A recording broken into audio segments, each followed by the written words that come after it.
Hi, and welcome to this short video on interest getters to act as a reminder of why they're very important, especially in our early conversations with new customers. So what is an interest getter?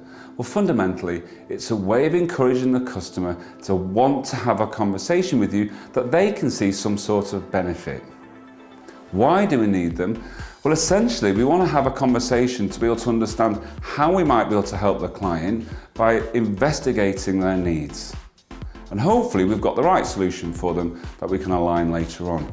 We've got no chance of being able to investigate the customer if we don't encourage them to have a conversation with us in the first place. And that fundamentally is what an interest getter is all about. So now let's look at the 4 generic components of the interest getter. So the first component needs to be very personal and relevant to the organisation. The best way of achieving that is have a look on the website. Look for news, look for blogs. Hopefully you'll be able to see something there that'll be able to add into your interest getter.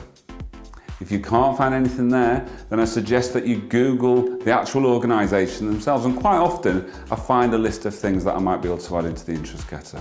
And finally, if you can't find anything out of those 2 areas, then I suggest you Google the industry that they're in, and there's always something there that I can add to the interest getter as a last resort. The second thing is, it needs to be a benefit to the client. They need to see what's in it for them, to have the next 5 to 10 minutes worth of a conversation with you. And the best way of achieving that is look for organisations in a similar sector that you've already worked with and tell them how you've benefited them. That usually works for me. The third thing is it needs to be the right length. It needs to be punchy and it needs to be said with some energy. If you're flat, the customer's going to think this isn't going to be a worthwhile conversation. Remember, this 40 seconds to a minute is the most important element to engage with that new client. And finally, keep the thing positive. Keep the statement positive. Use positive words. Use sensory language. More importantly, use language that you're familiar with and you're not trying to come across too corporate. All of that doesn't really make any difference unless you plan and then have a little bit of a rehearsal. And I can't stress how much planning it takes. It only takes 3 to 5 minutes to be able to find this information out for your interest getter. And don't worry if you can't get through to the individual, you can always use it later on the next time you try and ring them.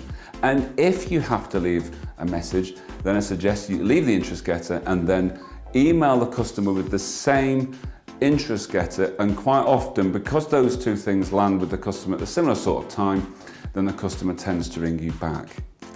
But rehearse them. Spend 20 seconds just rehearsing them because it sounds far better when you're actually on the phone with the client. So listen, good luck. I hope that's helped, and I look forward to seeing you in the next video.